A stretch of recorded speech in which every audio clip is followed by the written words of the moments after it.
Hi friends, welcome to SY World. இன்னைக்கு green chicken biryani எப்படி செய்யறதுன்னு பார்க்கலாமா? வாங்க செய்வோம். அதுக்கு முதல்ல கடாய் வச்சுக்கோங்க. கடாயில் எண்ணெய் ஊற்றி எண்ணெய் காஞ்சதுக்கு அப்புறம் இஞ்சி, பச்சை மிளகாய், பூண்டு, வெங்காயம் சேர்த்து நல்லா வதக்கிக்கோங்க. அது நல்லா வதங்கினதுக்கு அப்புறம் ஸ்பைசஸ் ஆட் பண்ணிக்கோங்க. பிரியாணி இலை, பட்டை, கிராம்பு, ஏலக்காய், சோம்பு, சீரகம்.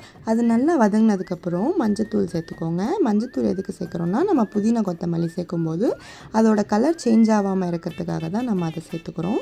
அது வதக்கிட்டு ஆற வச்சுக்கோங்க. அடுத்து பிரியாணி டபரா வச்சு அதில் எண்ணெய் ஊற்றிக்கோங்க. எண்ணெய் நல்லா காஞ்சதுக்கப்புறம் நம்ம இஞ்சி பூண்டு பேஸ்ட்டை போட்டு நல்லா வதக்கிக்கோங்க, பச்சை வாசனை போகிற வரைக்கும். அது நல்லா வதங்கினதுக்கப்புறம் நம்ம கழுவி வச்சுருக்கோம்ல சிக்கன், அதை சேர்த்துக்கோங்க. சிக்கன் சேர்த்துட்டு அது வதங்கினதுக்கப்புறம் நம்ம அரைச்சி வச்சுக்கிற இந்த பேஸ்ட்டை போட்டு நல்லா வதக்கிக்கோங்க. அது நல்லா வதங்கினதுக்கப்புறம் வெறும் மிளகாத்தூள் சேர்த்துக்கோங்க. வெறும் மிளகாத்தூள் எதுக்கு சேர்க்குறோன்னா பச்சை மிளகா சேர்த்துருந்தாலும் வெறும் மிளகாத்தூள் கொஞ்சம் சேர்த்திங்கன்னா டேஸ்ட்டு கொடுக்கும். ஸோ அதனால் வெறும் மிளகாத்தூள் சேர்த்துக்கிறோம். அது நல்லா வதங்கிச்சு பாருங்கள், அதோட எசன்ஸ் எல்லாம் இறங்கிச்சு. இப்போ அளவு தண்ணி ஊற்றிக்கலாம். அளவு தண்ணி நான் பிரியாணி அரிசி செய்கிறதுனால ஒரு கிளாஸ் அரிசிக்கு 1.5 கிளாஸ் தண்ணி ஊற்றுறேன். நீங்கள் எந்த அரிசியில் செய்கிறீங்களோ அதுக்கேற்ற மாதிரி அளவு ஊற்றிக்கோங்க.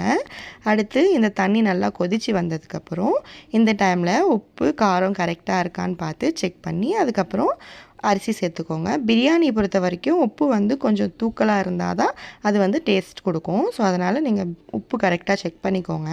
அடுத்து அரிசி போட்டு நல்லா மிக்ஸ் பண்ணி விட்டுக்கோங்க. நான் மிக்ஸ் பண்ணிவிட்டு தம் போட போகிறேன். தம் ஸ்ட்ரைட்டாக அப்படியே போடாமல் நம்ம தோசைக்கல் வச்சுருப்போம் பார்த்திங்களா, அந்த தோசைக்கல் மேலே தான் தம் போட போகிறேன்.